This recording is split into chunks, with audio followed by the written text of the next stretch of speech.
Welcome to Sharp Pencil. What do you call this kind of pen in your country?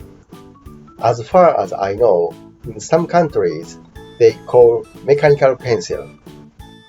It's very convenient to study comparing to pencils.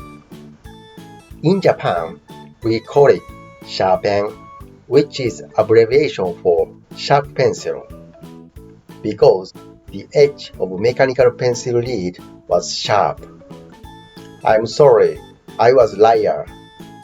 The truth is because in 1915, the founder of Sharp, Tokuji Hayakawa, invented it. Sharp is one of the major consumer electronics manufacturers in Japan.